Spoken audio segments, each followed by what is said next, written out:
Spekta untuk Sang Pencipta dan Bumi Etam.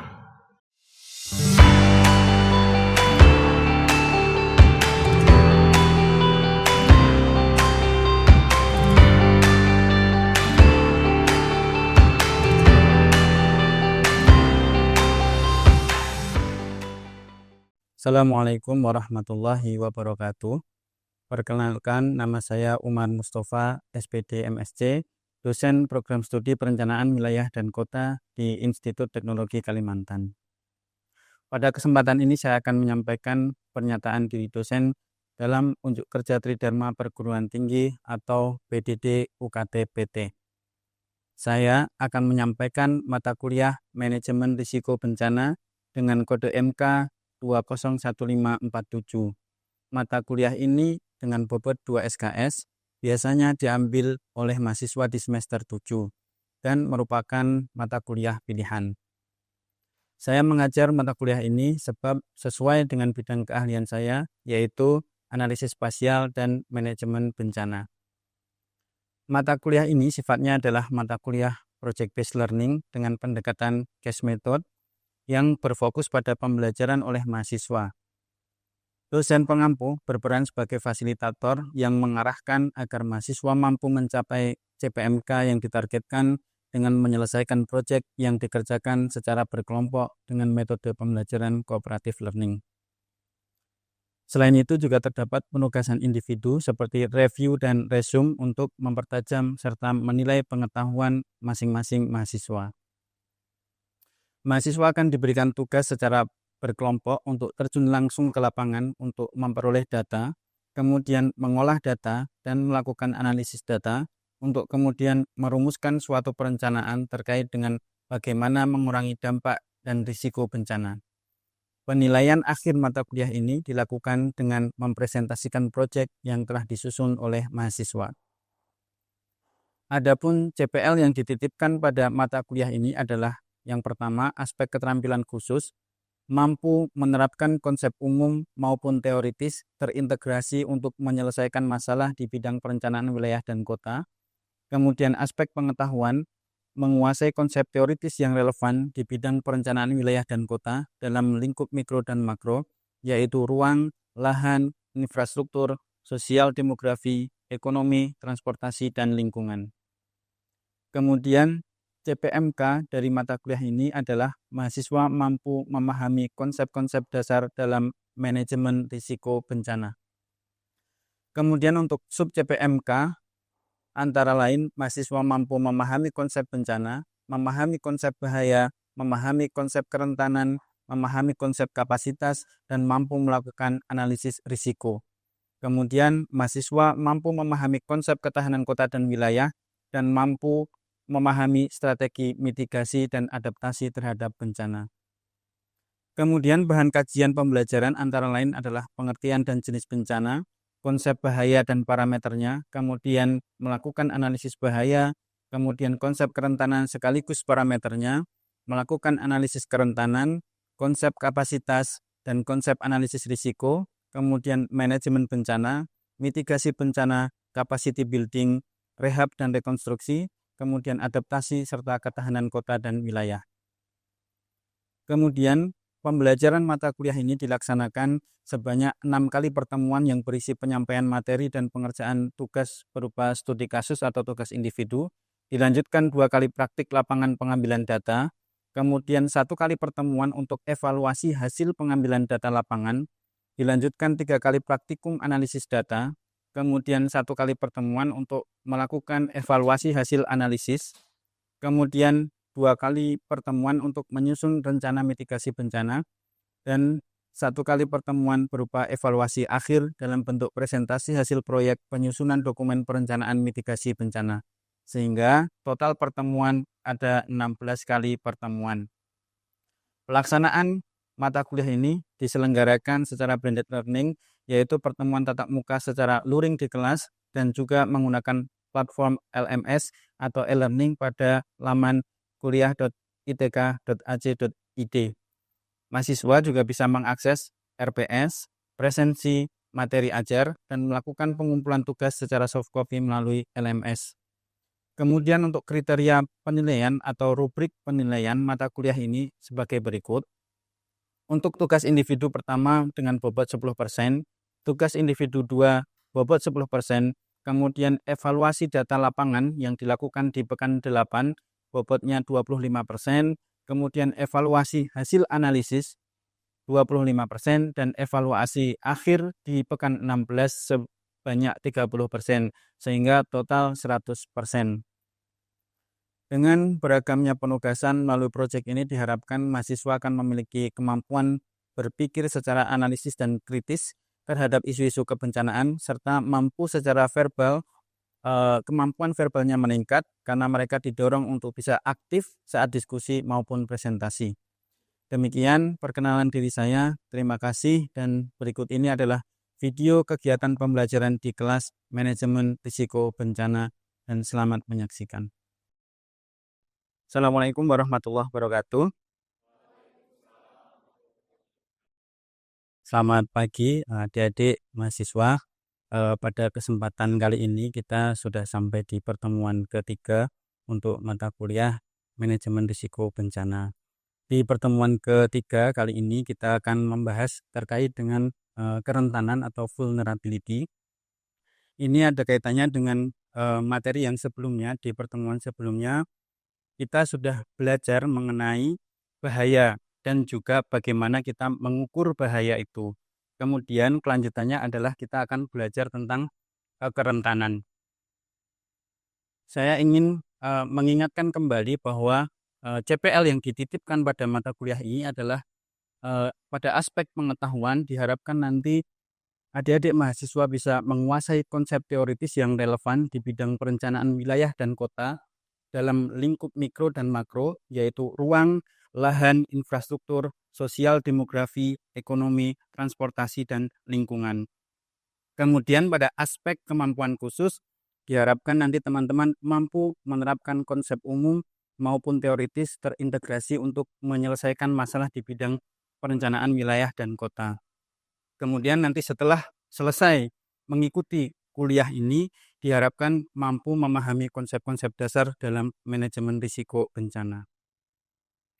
Nah, ini kedudukan kerentanan atau vulnerability di dalam konsep risiko, dalam arti di sini adalah risiko bencana. Kemarin kita sudah belajar mengenai bahaya atau hazard yang kita bahas, yaitu tentang bencana baik itu alam maupun non-alam. Di antaranya ada banjir, kemudian gelombang panas, kemudian ada badai, dan juga angin kencang. Kemudian hari ini kita akan belajar mengenai kerentanan, kemudian pekan depan kita lanjutkan dengan kapasitas untuk menilai atau mengukur indeks risiko di dalam konsep manajemen risiko bencana. Nah, kira-kira ada yang sudah tahu apa itu kerentanan? Kalau melihat gambar ini, kira-kira yang dimaknai dengan kerentanan itu apa? Jadi di sini ada potensi bahaya, ini ada gunung, kemudian di sini ada batu yang kemungkinan batu ini akan longsor. Kemudian di sini ada seseorang. Nah, ini potensi dari batu yang longsor ini adalah bahaya atau hazard. Sementara orang yang kemungkinan terpapar atau terdampak dari bahaya tadi itu adalah orang yang rentan atau orang yang memiliki vulnerability. Dengan demikian kita maknai kerentanan adalah kondisi-kondisi yang ditentukan oleh faktor-faktor atau proses-proses baik itu fisik, sosial, ekonomi, dan lingkungan yang bisa meningkatkan rawannya sebuah komunitas terhadap dampak bahaya. Nah, ini yang disampaikan di dalam Konvensi Jenewa tahun 2004. Kemudian kalau menurut Maci, kerentanan adalah kemampuan suatu sistem meliputi ekosistem lingkungan, sosial, ekonomi, dan program untuk mengatasi suatu keadaan. Jadi bagaimana kemampuan kita di dalam menghadapi bahaya atau bencana, itulah yang disebut sebagai kerentanan. Jadi makin kita rentan, maknanya makin kita tidak bisa menghadapi dampak dari suatu bahaya. Jadi contohnya ketika kita naik sepeda motor, orang yang pakai helm dengan orang yang tidak pakai helm, itu mana yang lebih rentan mengalami, dampak kecelakaan? Pasti orang yang tidak memakai helm. Nah, kurang lebih seperti itu. Kemudian, sifat-sifat kerentanan antara lain adalah multidimensional. Artinya dia meliputi dimensi fisik, kemudian meliputi dimensi sosial dan dimensi lingkungan. Kemudian sifat dari kerentanan berikutnya adalah bersifat dinamis, artinya dapat berubah seiring berjalannya waktu. Kemudian dia bergantung skala. Maknanya dapat terjadi pada skala individu, keluarga, negara, hingga regional tertentu. Kemudian memiliki set spesifik, artinya khas pada daerah-daerah tertentu. Nah, kita bahas di sini dulu. Misalnya untuk dimensi fisik, artinya kayak misalnya bangunan. Terus kemudian kalau sosial itu sifatnya seperti komunitas. Kemudian kalau lingkungan ya berkaitan dengan lingkungan alam. Kemudian dinamis. Dinamika kerentanan itu bisa berubah dari waktu ke waktu. Misalnya tadi orang tidak memiliki pengetahuan bahwa berkendara itu harus pakai helm, artinya dia kerentanannya tinggi. Tapi kemudian dia mendapatkan sosialisasi oleh Polantas misalnya, besok harus pakai helm. Ketika berkendara pakai helm, maka kerentanannya menjadi turun, artinya dia sudah memiliki kemampuan adaptasi gitu. Nah, sama di dalam konsep kerentanan terhadap bencana juga sama. Dulu orang tidak memahami bagaimana dia bertahan dari bencana misalnya longsor, kebakaran, ataupun banjir, tapi kemudian dilakukan sosialisasi sehingga dia memiliki kemampuan untuk menghadapi bencana tadi, maka tingkat kerentanannya menjadi berkurang, artinya ada dinamika di sana. Kemudian makna di dalam bergantung pada skala ini, karena kerentanan itu bisa bersifat individu, bisa bersifat keluarga, bahkan bersifat dalam skala negara. Contohnya apa kalau yang negara itu? Misalnya negara yang eh, sedang dilanda konflik. Nah, itu rentan terhadap apa? Kelaparan, misalnya, kemudian ada persebaran penyakit dan sebagainya. Terus kemudian kalau untuk keluarga, misalnya di dalam keluarga ini ada satu keluarga misalnya di situ ada eee, kakek yang sudah lanjut usia, terus kemudian ada balita, terus kemudian di situ masih ada lagi ibu hamil, dengan satu keluarga yang isinya hanya pasangan suami istri. Kira-kira keluarga mana yang lebih rentan? Nah, tentu yang memiliki anggota keluarga lanjut usia, ada bayi lagi di sana, kemudian memiliki ibu hamil. Maka keluarga yang hanya berisi 2 orang tadi, 2 orang dewasa yang sehat, itu memiliki kerentanan yang lebih rendah. Kemudian di sini ada skala individu. Misalnya orang dengan kondisi tertentu misalnya butuh bantuan, berkebutuhan khusus. Dengan orang yang tidak berkebutuhan khusus tentu tingkat kerentanannya berbeda.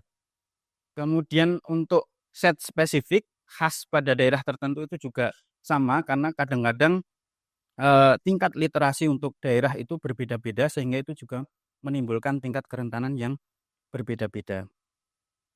Nah, secara umum untuk tipe kerentanan itu dibagi menjadi 4. Yang pertama adalah terkait dengan kerentanan fisik, itu meliputi infrastruktur, kemudian konstruksi bangunan, lokasi, dan fasilitas-fasilitas yang terkait dengan fisik. Kemudian kerentanan sosial, yaitu pemahaman masyarakat atau kita terhadap risiko, kemudian budaya dan etnis itu juga berpengaruh terhadap kerentanan. Bagaimana masyarakat berinteraksi secara sosial, umur, gender, tingkat pendidikan, dan hak asasi manusia itu juga terkait atau memberikan kontribusi di dalam perhitungan kerentanan sosial. Kemudian yang ketiga adalah kerentanan ekonomi, yaitu berkaitan dengan pendapatan, artinya bagaimana seseorang itu bekerja dan bisa memperoleh pendapatan tiap bulan ataupun secara anual atau tahunan. Kemudian apakah seseorang itu punya investasi, kemudian potensi kehilangan hutang dan pinjaman itu juga termasuk di dalam perhitungan kerentanan ekonomi. Kemudian yang terakhir adalah kerentanan lingkungan terkait dengan bagaimana kondisi air, udara, tanah, flora, dan fauna.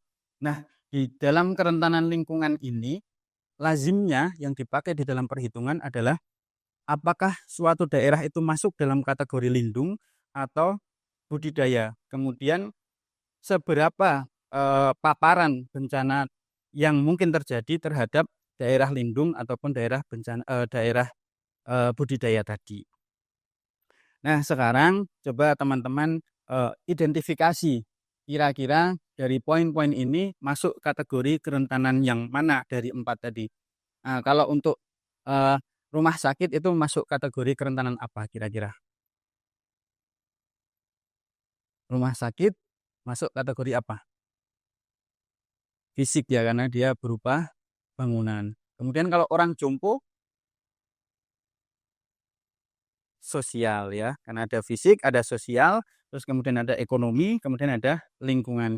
Berikutnya adalah difabel atau berkebutuhan khusus, berarti masuk perhitungan dalam kerentanan sosial. Kalau gedung sekolah, fisik. Kalau ada sabana, fisik, sosial, ekonomi, lingkungan. Masuk yang mana? Sabana. Lingkungan ya, karena berkaitan dengan tadi itu ada flora, fauna, air, udara. Kalau deposito, ekonomi. Cukup jelas ya. Kalau ibu hamil, sosial. Ada hutan pinus, lingkungan. Ada bendungan, fisik. Penghasilan, ekonomi. Siswa sekolah, sosial. Rawa-rawa, lingkungan. Jadi cukup jelas ya, bisa membedakan ada kerentanan fisik, kemudian kerentanan sosial, ekonomi, dan lingkungan. Cukup mudah. Kemudian di dalam proses perhitungan indeks risiko itu kita memerlukan indeks kerentanan. Nah, perhitungan secara umum indeks kerentanan itu adalah menggabungkan perhitungan indeks kerentanan fisik, ekonomi, sosial, dan lingkungan tadi sehingga nanti keluar agregat, keluar indeks kerentanan secara umum. Nah, untuk agregat dinyatakan dalam angka 0 sampai 1. Semakin mendekati angka 0, maka tingkat kerentanannya semakin rendah. Kemudian semakin mendekati angka 1, maka tingkat kerentanannya semakin tinggi. Jadi hanya ada angka 0 dan 1 saja. Jadi nanti biasanya indeks kerentanan itu dinyatakan misalnya 0,6. Artinya dia lumayan tinggi gitu ya. Kalau 0,3 rendah, kalau 0,5 berarti tingkat kerentanannya sedang. Nah, eh, hal-hal yang perlu diperhatikan di dalam perhitungan indeks kerentanan yaitu adalah adanya perbedaan tipe kerentanan, yaitu tadi ada 4 antara lain fisik, sosial, ekonomi, dan lingkungan. Kemudian skala kerentanan itu juga menjadi perhatian di dalam perhitungan.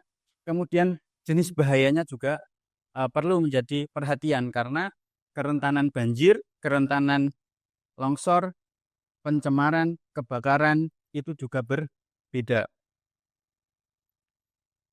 Misalnya, kalau kita mau menghitung kerentanan banjir, rumah yang dekat dengan sungai dengan rumah yang lebih jauh dari sungai, kira-kira mana yang lebih rentan? Tentu yang dekat dengan sungai. Tapi kalau kita menggunakan parameter kedekatan atau jarak dari sungai, pas nggak kita gunakan untuk menghitung kerentanan terhadap kebakaran? Pas apa tidak?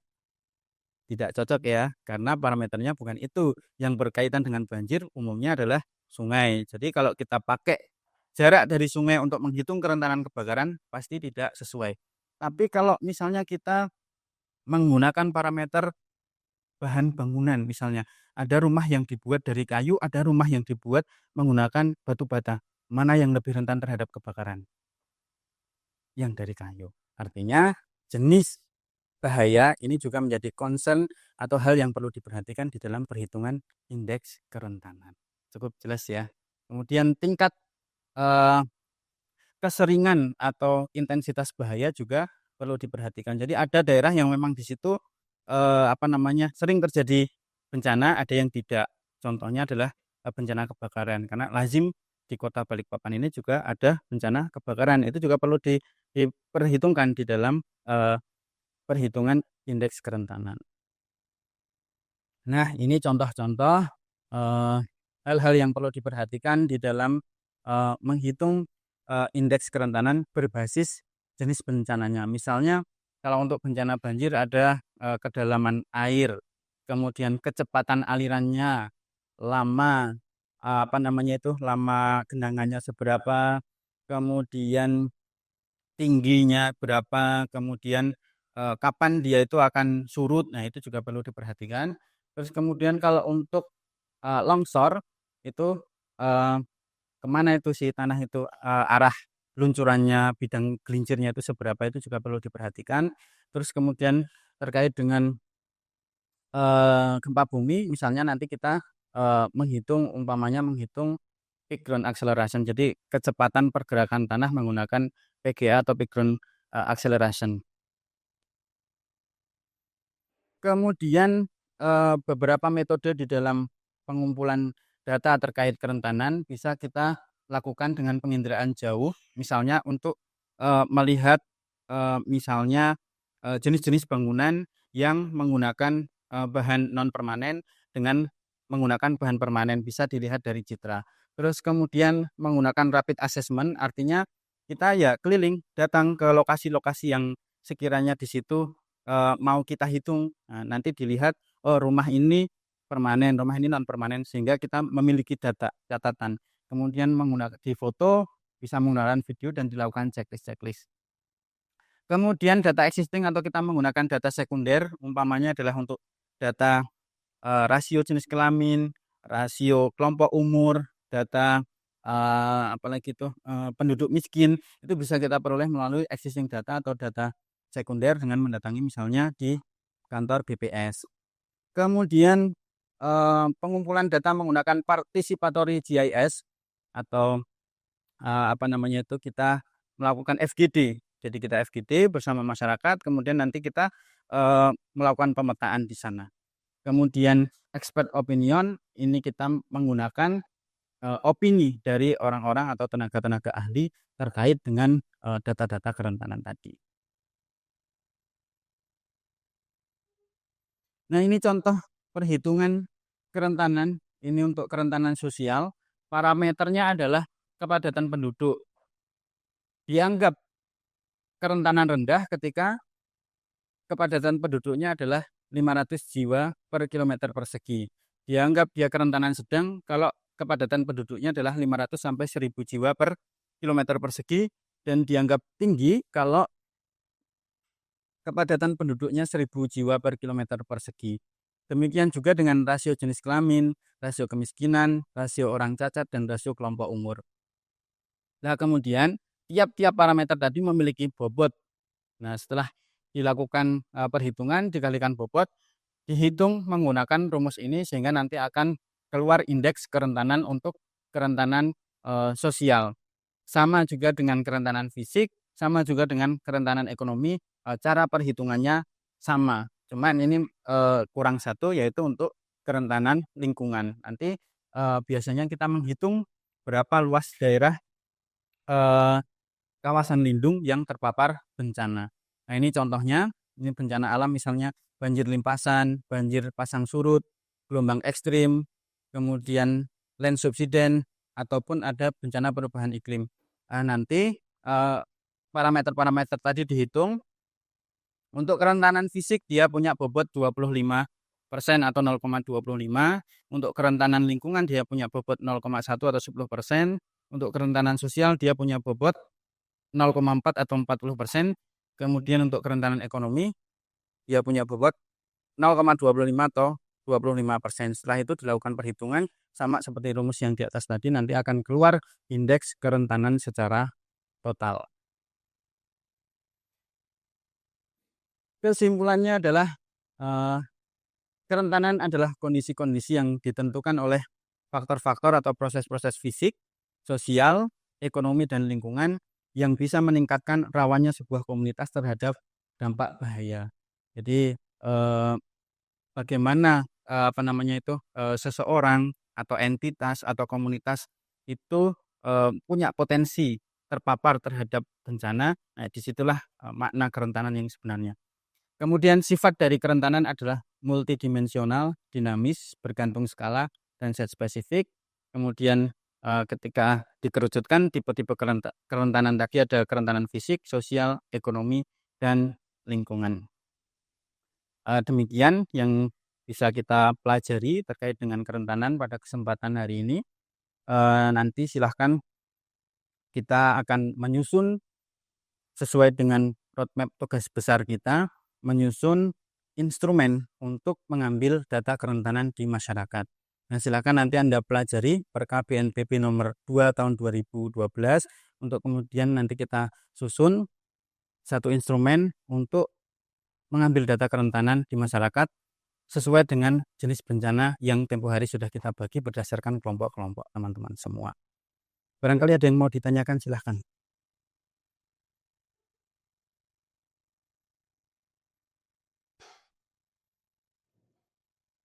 Kalau tidak ada, bisa kita akhiri untuk pertemuan kali ini.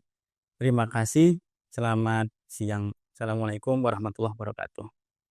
Demikian tadi video kegiatan pembelajaran taktikal mata kuliah Manajemen Risiko Bencana sebagai salah satu syarat unjuk kerja Tridharma Perguruan Tinggi dalam usulan sertifikasi dosen gelombang 1 tahun 2025. Terima kasih. Wassalamualaikum warahmatullahi wabarakatuh.